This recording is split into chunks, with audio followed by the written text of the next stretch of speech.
Olá, muito bom dia para você que nos acompanha, mas essa quarta-feira seja bem-vindo ao Bom Dia Senar Mato Grosso, um programa que você sabe por aqui passam especialistas, gente que faz parte dos treinamentos, que orienta todos os alunos que participam dos cursos e treinamentos oferecidos pelo Serviço Nacional de Aprendizagem Rural, o Senar Mato Grosso. E você sabe que durante o programa você pode participar, aliás, deve participar, mandando sua pergunta, sua sugestão, sua dúvida para o telefone que vai aparecer na sua tela, está aparecendo agora, 6599-212-1055. Ao longo do programa esse telefone vai ficar aparecendo várias vezes aí para que você anote e mande sua mensagem aqui para a gente. A gente fala ao vivo de Cuiabá, capital de Mato Grosso, onde fica a sede do Canal Rural Mato Grosso, aqui em Cuiabá. Hoje você vai ver agora nessa câmera que nós estamos aqui repletos de extintores, também mangueiras e equipamentos de incêndio, porque esse é o assunto do dia. Hoje a gente vai falar sobre formação de brigada de incêndio, um assunto para o meu amigo já, o Rogério Fernandes da Silva, instrutor credenciado do Senar, e que olha, entende muito desse assunto. Ontem deu uma aula aqui conversando com a gente e hoje você aí de casa também vai acompanhar, vai ficar por dentro desse tema que é muito importante, Rogério, especialmente nessa época. É importante o ano inteiro falar desse assunto, mas nessa época em que o período do ano começa a ficar mais seco, aí sim ganha muita atenção, chama muita atenção esse tema que você vai nos passar hoje, né? Bom dia, seja bem-vindo ao Senar Mato Grosso. Bom dia a todos. Exatamente, esse assunto, ele tem uma obrigatoriedade, inclusive por lei, que é a formação de brigada de incêndio, né? Está prevista lá na NBR 14276 e aqui no estado do Mato Grosso na NTCB 34. O que é uma brigada de incêndio? Qual o seu objetivo? O objetivo principal da brigada de incêndio é aplicar as técnicas adequadas para atuar como brigadista na prevenção e combate a princípios de incêndio, abandono da área e o atendimento de primeiros socorros. O brigadista, na realidade, ele exerce várias funções e tudo isso previsto na legislação.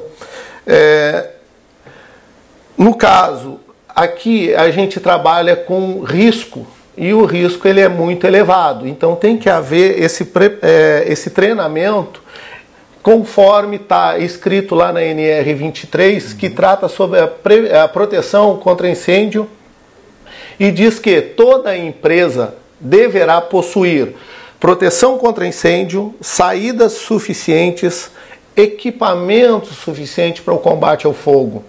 Este equipamento, a maioria das vezes, está à nossa disposição, está visível e a gente não sabe nem como usar ele, para que serve.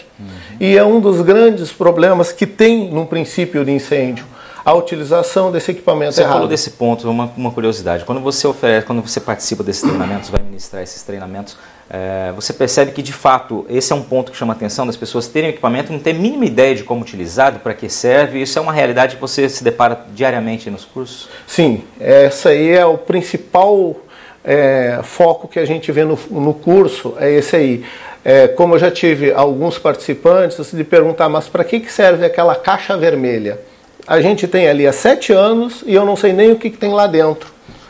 Então tem o equipamento à sua disposição e não sabe qual é a utilidade daquele equipamento e como ele funciona e para que serve. E por isso que vem lá no item D, que são as pessoas adestradas ao uso correto deste equipamento. Passando para frente, a gente tem a brigada de incêndio, agora vamos descrever. A brigada de incêndio, é um grupo de colaboradores treinados e capacitados para atuarem no atendimento a emergências. Eles são responsáveis pela prevenção, que é o principal objetivo da brigada, a prevenção. Depois que acontece o sinistro, ele tem que estar preparado para o princípio de incêndio e para o primeiro atendimento. Mas o foco principal da brigada é trabalhar a prevenção. E está sempre em condições de fazer a sua atuação conforme a necessidade em urgência e emergência dentro da empresa. Agora você tem uma próxima tela ali, Rogério, que é uma dúvida mesmo e que é importante salientar, né? Como selecionar? Você disse que tem que ser gente, claro, da fazenda, da empresa rural, da empresa urbana. Você precisa selecionar. O que você leva em consideração aí? No caso, a própria norma, ela já diz que o brigadista ele tem que possuir boa condição física, tem que estar em perfeito estado de saúde, ter um conhecimento das instalações, né? Ser maior de 18 anos e ser alfabetizado. Ele tem que ter esses 4 critérios, são obrigatórios dentro da própria norma. Tá? Porque na norma da NTCB 34 de 2017, lá no item 5.3.2, fala que ele tem que ter um aproveitamento mínimo, que é de 70% em avaliação prática e 70% em avaliação teórica. E, além disso, ele também tem que ter uma participação mínima durante o curso, que é os 80%, não podendo ter faltas no caso do curso. Né? Falando em curso, né, só para fazer esse parênteses aqui, de quanto tempo é o curso obrigatório, quanto tempo é o curso do Senar?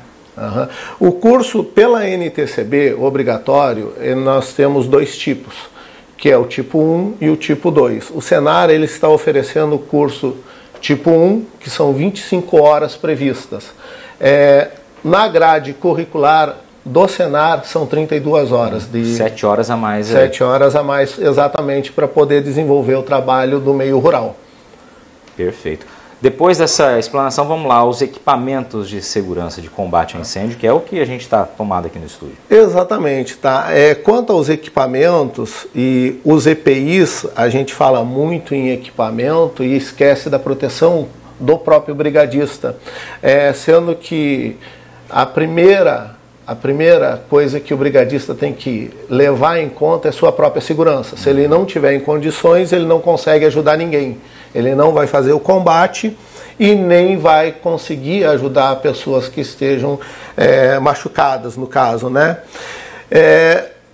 Para isso, ele tem que conhecer esses agentes extintores que tratam de substâncias sólidas, líquidas e gasosas que são utilizadas na extinção deste fogo. Porque o fogo ele é uma coisa boa, o ruim é o incêndio. Né? Nas empresas nós temos lá, normalmente, os extintores, utiliza-se os comuns, que é o de água pressurizada, o de pó químico e o de gás carbônico. E existe uma diferença entre eles, o seu emprego e a sua categoria de trabalho, para que ele serve.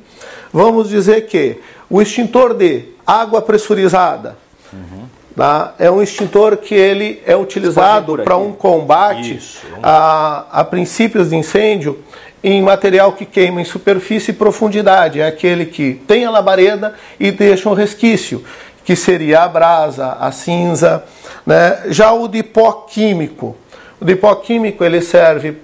ele atua como abafamento, tá? Ele serve para material energizado, ele serve para categoria B, que são líquidos inflamáveis, e o de CO2, que também tem o seu emprego tanto para a parte elétrica, material energizado, e quanto para materiais inflamáveis. O interessante do CO2 que ele é muito utilizado em locais onde tem equipamento sensível, computadores, o pessoal de TI. Tá?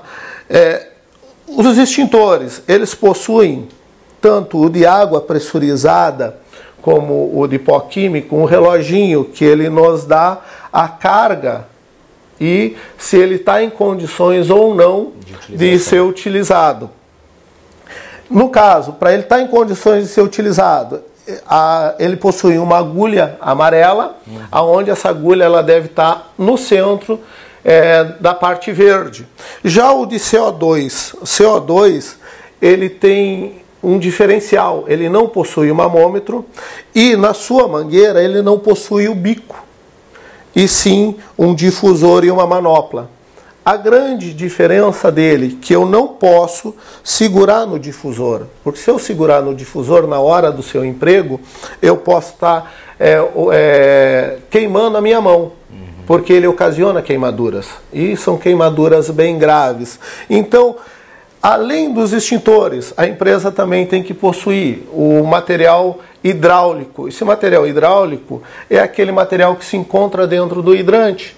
O mais comum né, dentro do hidrante, e é obrigatório, mangueira de incêndio.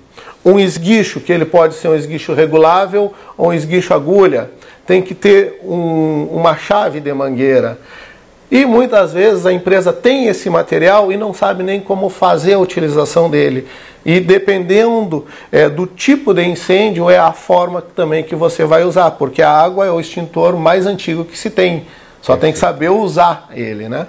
Rogério, vou fazer uma interrupção aqui, nosso tempo do primeiro bloco está encerrando, a gente volta depois no segundo bloco falando um pouquinho mais desse assunto, você vai falar ainda sobre primeiros socorros, né, como o pessoal está preparado, mas fica já a orientação de como é importante participar desse curso, claro, né, a empresa ali, a fazenda, enfim, buscar os profissionais que atendam às exigências da norma, e é muito importante participar desse curso porque justamente tem muitos detalhes que na hora da correria, na hora da prática ali, se o pessoal não estiver atento, pode acabar utilizando um extintor errado, ao invés de ajudar, acabar atrapalhando uma situação ou comprometendo dados, como você disse no caso de TI, pessoal de TI, de computadores e tudo mais. Continue com a gente volta já já, esse é o Bom Dia, Senar Mato Grosso. Em instantes a gente está de volta aqui de Cuiabá. Até mais.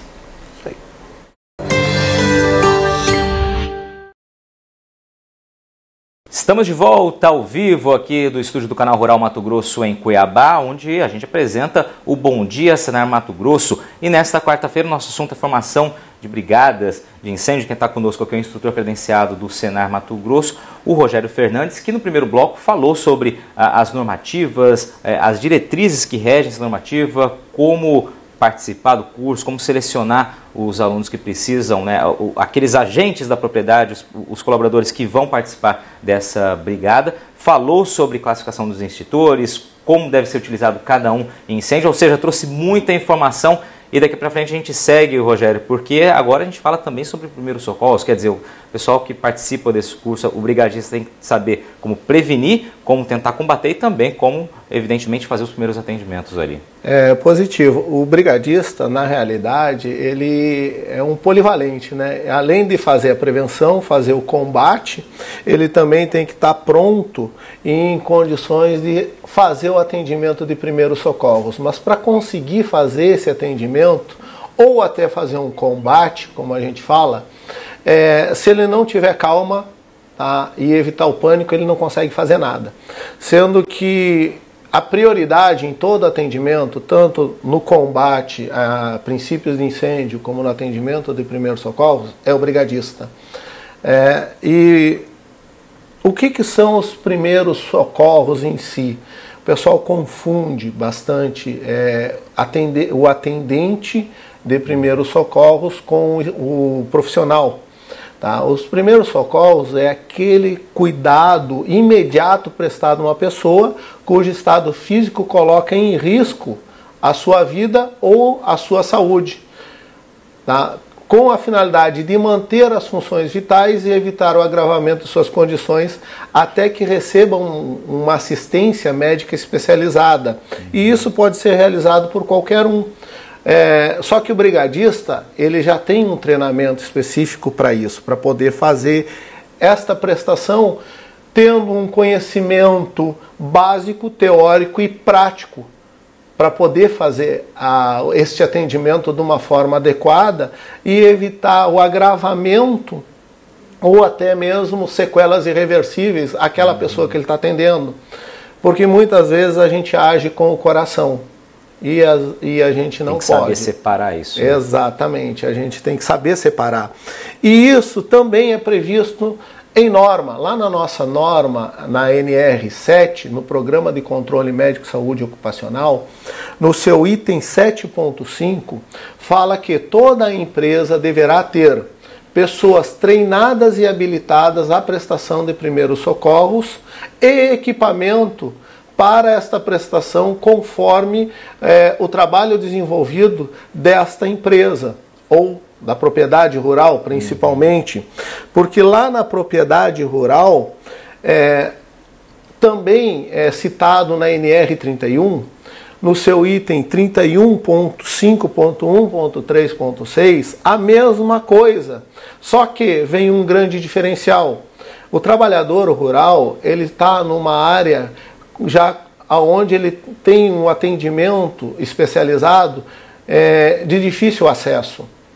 Então, A obrigatoriedade no meio rural é toda aquela empresa que tem acima de 10 colaboradores ter esse pessoal treinado e este equipamento tá pronto para a sua utilização. Vou fazer uma pergunta, né? Nessa época mais seca do ano, é uma pergunta que enquanto a gente conversava aqui, inclusive nos bastidores aqui, é uma pergunta muito comum, né?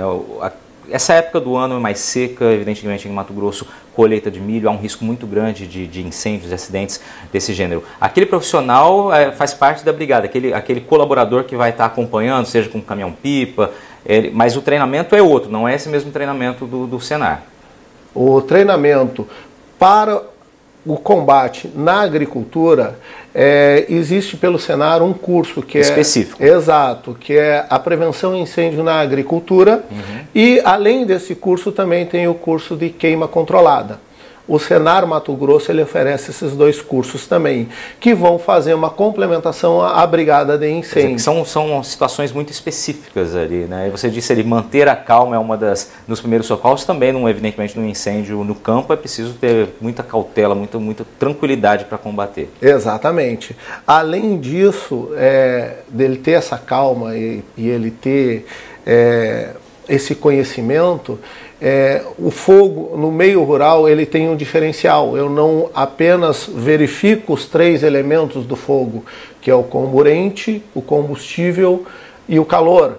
No meio rural eu também tenho que ver o triângulo do comportamento do fogo, que é o combustível. O combustível seria a vegetação onde o brigadista está trabalhando. Tá? A meteorologia, período de seca, né? E a topografia. A topografia ela influencia muito, inclusive, no desenvolvimento deste fogo. Tá?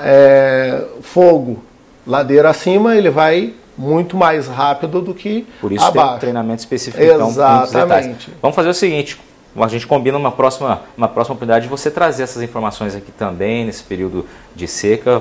Fica o convite aqui para a gente trazer o Bom Dia Senar. Vamos seguir aqui para a gente não deixar de falar do que você trouxe, Rogério, ainda falando sobre essa prevenção. E no atendimento de primeiros socorros, a gente vê muito esse símbolo aí em ambulâncias, e esse símbolo ele significa a estrela da vida. A estrela da vida, ela dá os passos do brigadista no seu atendimento. Cada ponto dela é uma das fases desse atendimento. A primeira fase, a detecção, o que aconteceu, tá? Para onde vai aquilo ali, como controlar aquilo ali. A segunda estrela, o alerta, sempre pedir o auxílio, Polícia Militar, Polícia Rodoviária Federal, Corpo de Bombeiros, SAMU, sempre, porque em alguns atendimentos eles possuem equipamentos diferenciados que vão fazer a grande diferença em salvar aquela pessoa ou não. O pré-socorro, lembrando que a prioridade no atendimento sou eu. Depois de mim eu tenho que pensar nas pessoas que estão na volta, porque aquilo que eu falei, a gente tem que agir com a razão, a emoção tem que deixar de lado. E às vezes a pessoa vai tentar mexer na vítima e acaba se envolvendo também no acidente. Aí tu já não tem e sim duas pessoas para ter que socorrer. Perfeito. O socorro no local, aí sim, depois que tu fez todos os procedimentos, fez uma avaliação primária, uma avaliação secundária. A avaliação primária, composta por 5 passos, toda a avaliação ela vem do grave para o leve. Eu começo primeiro estabilizando a cabeça, verifico a consciência da pessoa, depois verifico respiração, pulsação, hemorragia. Aí na avaliação secundária nós temos 2 passos também, que é a avaliação objetiva e subjetiva. A objetiva é aquela que a gente faz fisicamente e a subjetiva são algumas perguntas que nós fizemos para a pessoa traumatizada, identificar a situação, exato, a condição que ela está. Tá? Ou para alguém que conheça aquela pessoa, que é o AMPLA. São 5 perguntas muito importantes para o atendimento intra-hospitalar, para o médico. Primeiro, a alimentação, quanto tempo você se alimentou. Segundo, medicamento, você faz o uso de algum medicamento ou não. Terceiro passo, passado médico, você tem alguma doença. né? Poderá a vítima ser hipertensa ou diabético? Líquidos e alimentos, a quarta pergunta, e o ambiente, o local onde aconteceu. E muito importante isso, principalmente no combate. A pessoa está lá realizando aquele primeiro combate, aí ele sofre um acidente, tem uma simples lesão, torção de tornozelo, leva para o hospital e não informa que aquela pessoa estava num incêndio. E aí, numa dessas, ele também tem problemas respiratórios. Então, o ambiente é importante você passar isso para o intra-hospitalar. Depois que você fez toda essa avaliação, estabilizou, aí você vai ter o cuidado no transporte. Esse é primordial, porque pode fazer a grande diferença da pessoa se manter em condições, tá? E não agravar as lesões daquela pessoa. E a transferência definitiva para o intra-hospitalar. Perfeito. Né? E para a gente encerrar então, Rogério, a gente tem 30 segundinhos, a próxima tela se fala sobre o EPI. Tá? Da mesma forma que lá no combate ele usa o EPI, no atendimento também deve usar um EPI. Uma luva de látex, um óculos, uma máscara e uma roupa adequada, se possível, né? Mas sempre no mínimo com uma luva para se proteger, tanto assim como a pessoa que está sendo atendida. Rogério Fernandes, obrigado pela sua informação, pela sua aula. Você conhece bastante do assunto, conhece muito desse assunto, trouxe informações extremamente importantes aqui para a gente. Espero que você de casa que nos acompanhou tenha aprendido um pouco mais sobre esse assunto e quem sabe aí, né, se interessado também em participar desse treinamento, buscando informações para estar preparado para que, em caso de risco, em caso de incêndio, em caso de um acidente dessa natureza, esteja preparado para atender. A gente espera que não aconteça, mas se acontecer, esteja sempre preparado. É isso, hein, Rogério? Sem dúvida. É um curso que eu digo que espero que nunca usem o que a gente ensina, mas se for necessário, estejam preparados. Tá, ok. Obrigado pela sua participação, obrigado pela sua audiência. Até o próximo Bom Dia, Sanar Mato Grosso, quarta-feira, sempre aqui às 8 da manhã, no horário de Brasília, no Canal Rural. Até mais.